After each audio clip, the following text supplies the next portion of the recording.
This is July. So July's Warhammer model is just a Space Marine with a flamethrower. So that is what we're going to do. I'm gonna end up doing similar techniques to the ones that I did in the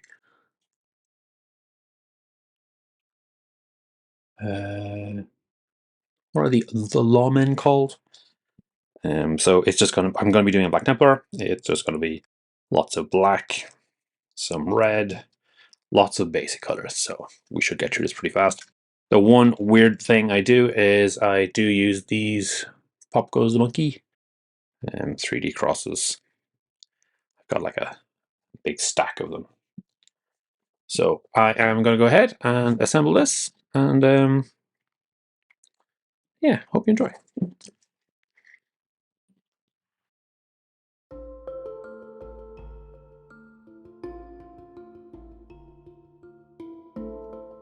Rather than subjecting you to what essentially is another 14 minutes of me just sitting and painting, I figured I'd add some sort of dialogue over it.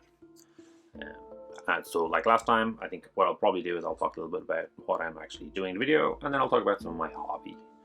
So here, that was just me gluing on the Templar crosses, and because they are a resin, I do need to use super glue to get them on. So I've often found with small delicate pieces like that, it does kind of help if you pool the super glue somewhere and then use like a toothpick or something to apply it. Lets you do it a little bit more detailed. Here we're doing a little bit of cleaning, all the kind of usual. One of the nice things about doing things like this, and in particular the recent Kill Team video I did, where I was assembling some of the Cadian veteran guardsmen. Doing these videos actually does take a good chunk of time. Normally it takes me a day or two out of my week working out what I want to do, deciding, writing a script, putting the pieces together, editing the video later. And so often what I like to do is I like to actually have something that I'm working on. That's part of my own hobby, because if I focus too much on just getting out good quality videos, I know admitting this is a bit of a faux pas, but if I just spend my time working on great videos, then I don't actually get the hobby that I want to get done. So in that case, doing the veteran guardsman was something I wanted to do for a while. I had been slowly collecting the pieces, because there's those 3 different boxes. The upgrade kit I had to order from GW's local store, and then the other 2 boxes I got just 2 separate times. So it's been something that I've been wanting to do for a while, and actually, having a video that I could make about it was a really great way of kind of tying it all together. It also was a great motivator. I think I wouldn't have got as much done if I wasn't making a video. I know you can't see it, but I do actually have all of them painted up at the moment. I'm very, very happy with them. There's probably a few more details I can go back to, always is. I've actually just sprayed them with varnish, and I pulled out one of my old Army Painter matte varnishes, and it frosted, which was a little bit of a disaster. But I was able to use one of the Winsor & Newtons and spray on top of it, and it kind of settled it out. So there's a little bit of texturing, but it's not too bad. They all look fine, and luckily they're veteran guards, so they're supposed to look a little rough and ready. So hopefully I'm going to get a video out with those soon enough just to show them off, because I'm happy with them. So the steps we have here, if you've watched the I'm forgetting the name of them again. RBTs. If you watch the RBTs video, it's basically the same thing. So I undercoat black. I then have my 3 secret weapon paints, which are no longer in production, and I've got a stash of them. I've got like 4 or 5 of each of them as soon as I realized they were going out. But they're just, a variety of black to greys. And when I'm doing the models like this, when I do my Black Templars, what I do is I spray that gradient. So at the very top you can see it looks like it's been shined on, but it is just a light grey. So it goes from a dark tar black, then to rubber highlight. I then go back and I mark out the lines between them. So you want to have a darker gap between the colors, just to kind of set that contrast out. And then we're going to edge highlight up. So I'll do a double edge highlight on this. I'll do the rubber, and then I'll do the rubber highlight later.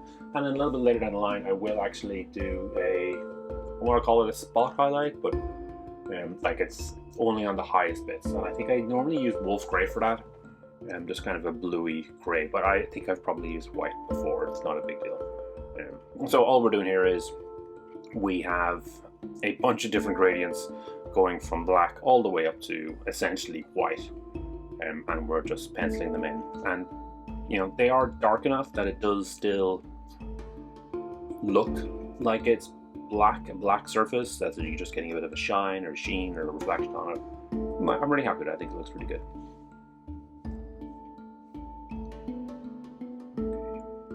Next bit we're probably going to go into, well, no, we've got a lot more edge highlighting to go. Alright, so while I'm edge highlighting, I'll have a look and see what else I've got on the table. I did pick up my new copy of Necromunda, so the new rulebook. I actually missed it when I came up for pre-order, but I popped into my local store on the Saturday and actually got the last copy there, so I was dead chuffed with that. I'm not sure if there's necessarily much new in it. I know there are changes. At some point I probably should sit down and work out what those changes are. It is something I could possibly do a video on. I know other people have done similar. But you know, it looks like a great book. I mean, it's probably the same content as I have already, just condensed, but you know, that's good. And I do have the cultists, so the Chaos Cultists are ready for both Kill Team and Necromunda. They work fine in both. And I do have the Goliath gang. Oh, that reminds me. I did pick up a bunch of was it Warhammer World I picked up? Like some of the cats and who is that? Kaya the Huntress. And there's the Orlok Champions. Of course, I've still got that box of Ash Waste to get through. Anyway, we're moving on to reds. Reds, really simple. Often I actually... So I've got Mephisto on red, Wild Rider red, and I've got Fire Dragon Bright listed here. I often end up using Evil Sun Scarlet in between the Mephisto and the Wild Rider red. I occasionally do use Corn Red as the very base, as the darkest. And I know there is another orange. I think it's a Troll Slayer orange occasionally gets used.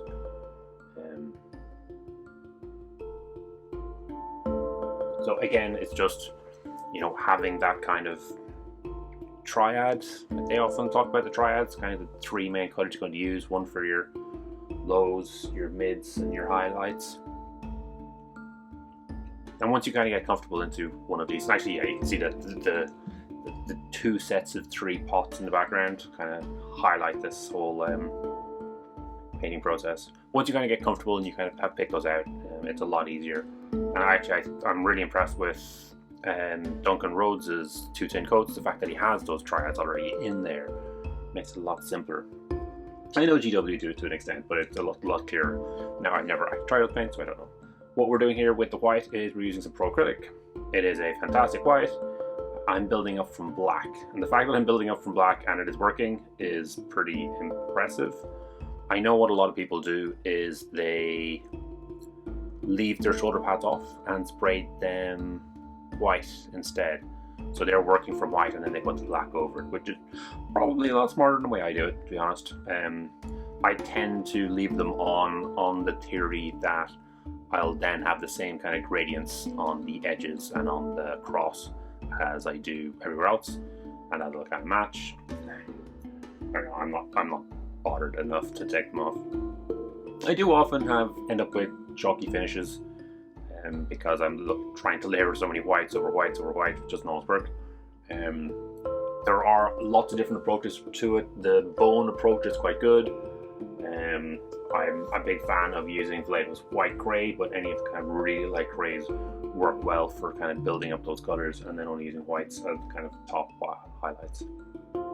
Back to red, we're just doing some edge highlights. Nice and simple and easy. What else do we have on the cards? We did get a new bit of detail for Legions Imperialis. Is that what it's called? Legions Imperialis? Warhammer community. And Legions Imperialis. And the core concepts were what they had this time. It was really only mustering, so you can assemble your armies, and then, oh yeah, that turn structure. So orders, initiative, movement, combat, end.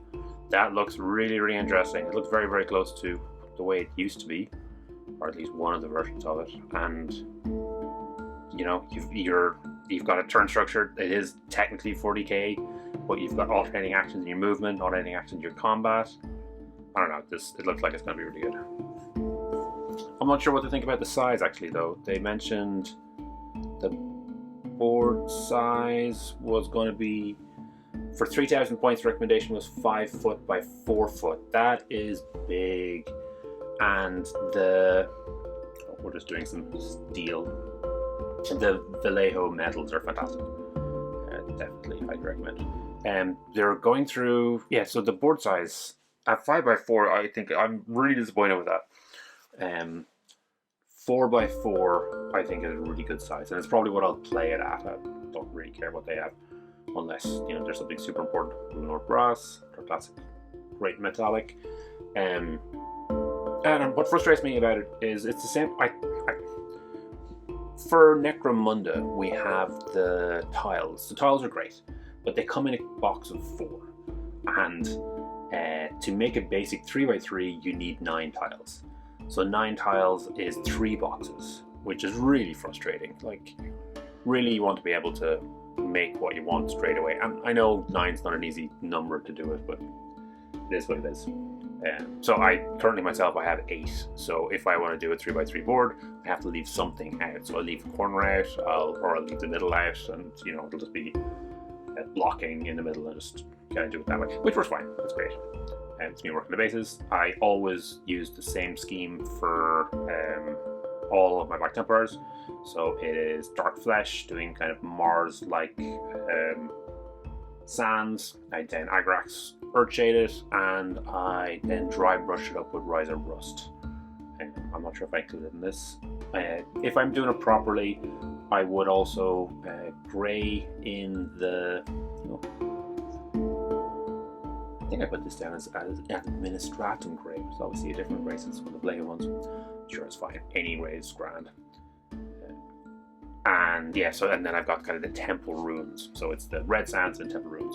Here I'm just doing blue. This is normally on other Space Marines. You'll see the piping in between the plates in a black, and then just highlight with gray. I always do it in blue. I just feel it pops a little bit better with the black armor. Here we have the Rise Rust. I think it just gives a really good kind of desert feel about the whole thing. You can see it there. Oh, but yes, so the board size. So I thought they were being a little better because they had said that it was going to be in sections, so you'd be able to do 2 by 3, I think, was it? I think it was sections of 6.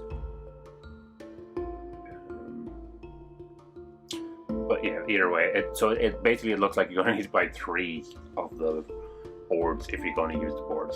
So yeah, that is certainly a thing.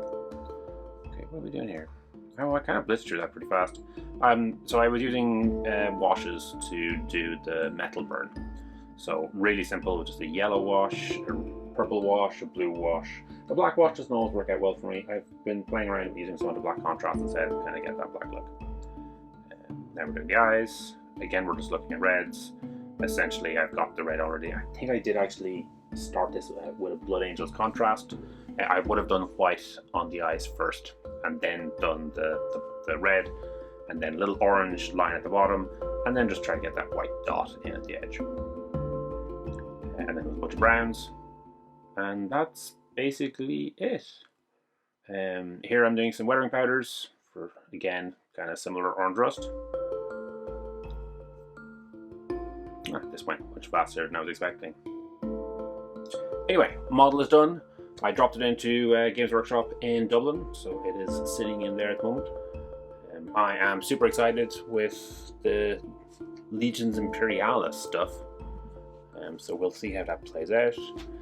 If you enjoyed this, thank you very much. It's nice to get another model painted and actually make a video out of it. If there is anything you would like me to cover or like me to do a video on, please do tell me and let me know. Have a great day.